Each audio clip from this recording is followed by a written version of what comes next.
There's a specific moment that changes every investor forever. It's not your first win. It's not even your first loss. It's your first crash.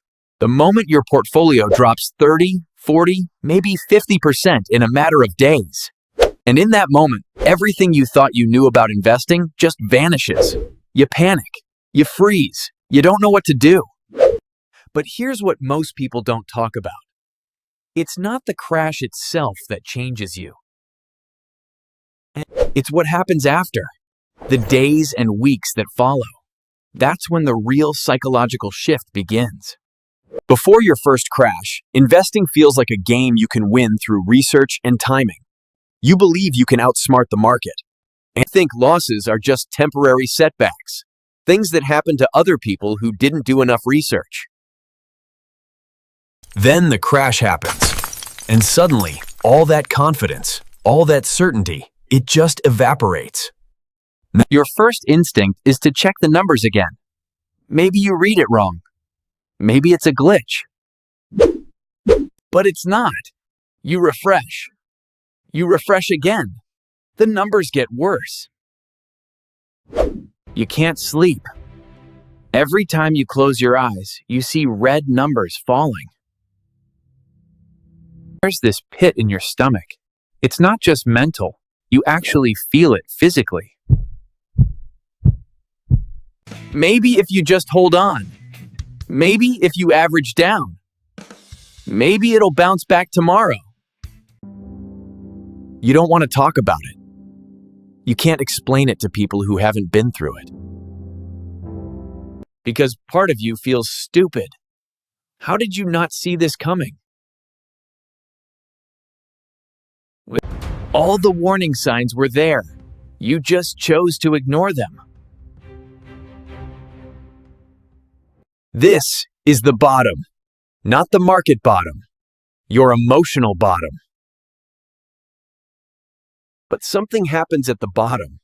You start asking different questions.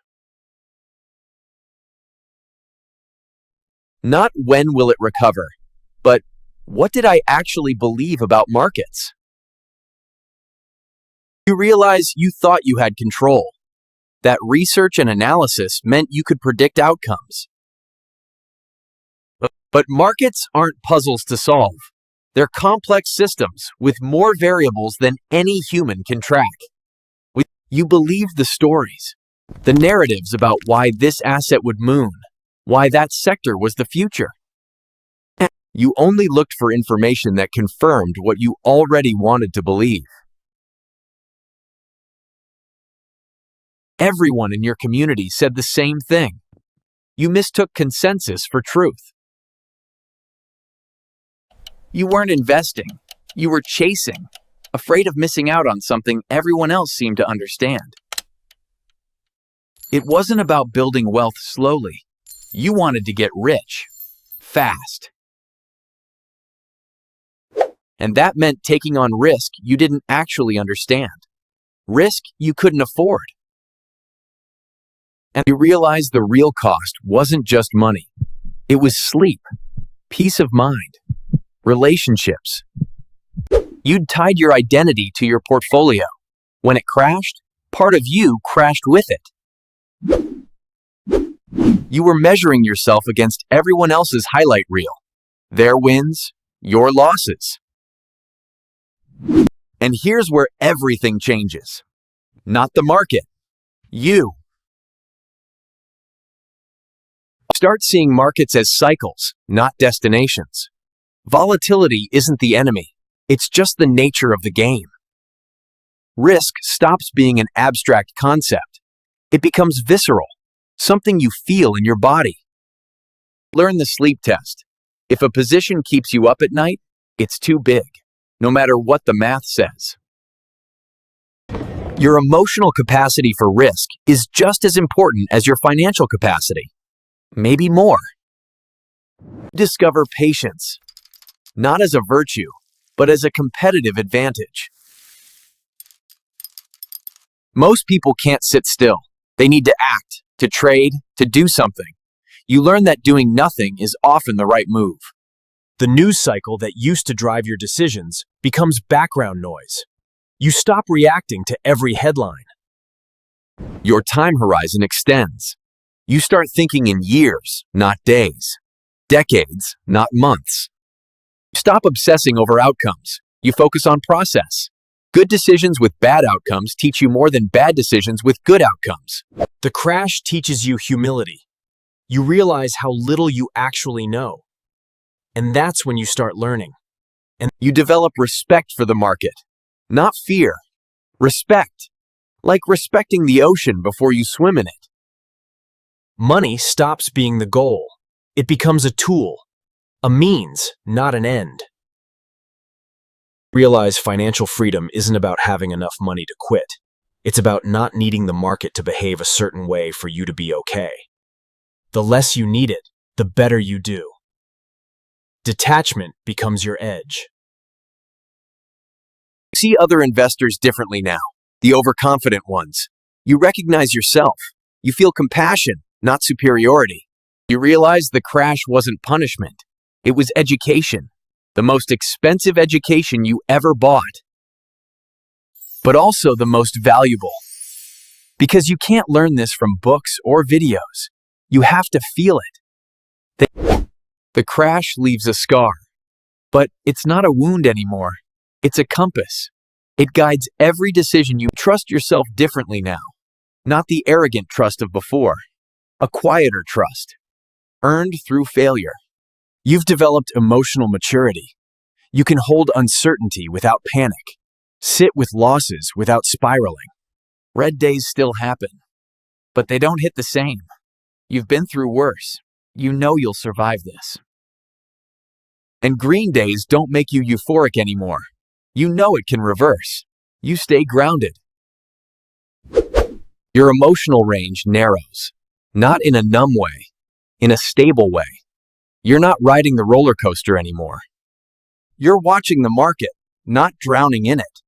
There's space between you and the numbers. You have wisdom now that you can't explain to people who haven't been through it. And that's okay. The people you talk to about markets change. Some relationships fade. New ones form with people who get it. And that's okay. You stop sharing your positions. You stop predicting. You speak less about markets in general. But you listen more. You hear what people aren't saying. You recognize the fear, the greed, the hope. And this is the shift. You're not the same investor you were before the crash. You're better, quieter, stronger. You lost money, but you gained something more valuable: perspective, resilience, self-knowledge. The crash was a gift, a brutal, painful gift you never would have chosen, but a gift nonetheless. There's a before and after, before the crash and after. You can't go back to who you were, but a gift nonetheless. And honestly, you wouldn't want to. That person was naive, fragile. You're not anymore. And this is the moment. The realization crystallizes. Everything really does feel different now. Not because markets changed. They're still the same chaotic, unpredictable beasts they always were. But you changed. And that changes everything. You see the same charts, the same news, the same volatility, but through a completely different lens. And that changes everything. You've accepted that you can't control outcomes, only your response to them. And there's peace in that, real peace. Not the fake confidence of before, but something deeper. You've learned that flexibility is stronger than rigidity, that softness can be a form of strength. And the journey doesn't end here. There will be more crashes, more lessons, more growth. But you're ready now. You've been through the fire. You know what it feels like on the other side. But this is what it means to survive your first portfolio crash. Not just financially, psychologically, emotionally. You emerge different, wiser, calmer, more resilient, more real. And you carry this wisdom with you into every decision, every trade, every moment of uncertainty. It becomes part of you, not something you think about, something you are. And maybe when you see someone going through their first crash, you'll recognize it. You'll offer a quiet word. You can't save them from the experience. They need to go through it, just like you did. But you can be there, a steady presence, someone who's been through it and came out the other side. And that matters, more than you might think.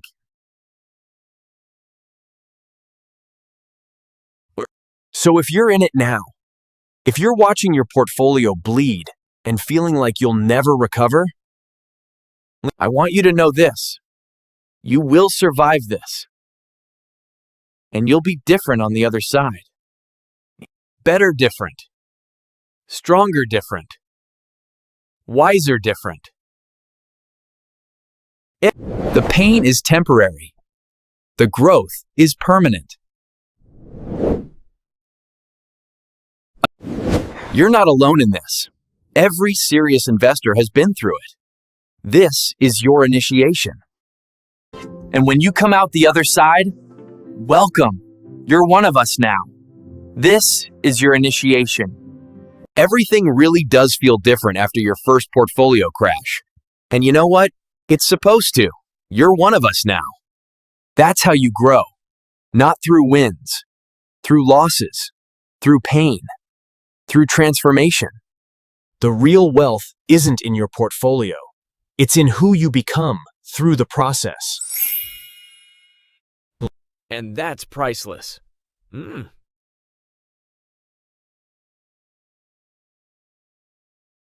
Thank you for being here, for watching this, for being willing to think deeply about these things. And that's priceless. And this stuff matters, not just for your portfolio, for your life. The lessons you learn in markets apply everywhere. Patience, humility, emotional control, self-awareness. Markets are just the teacher. The real lesson is about being human. And after all that, you're not the same person who started this journey. And you can't go back to not knowing what you know now.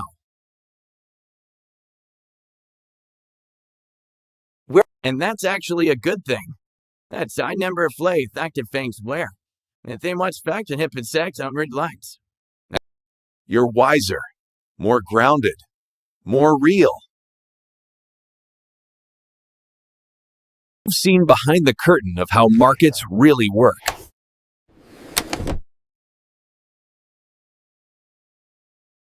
And that knowledge is power. So here's what I want you to remember. Knowledge is power. The crash wasn't the end of your investing journey.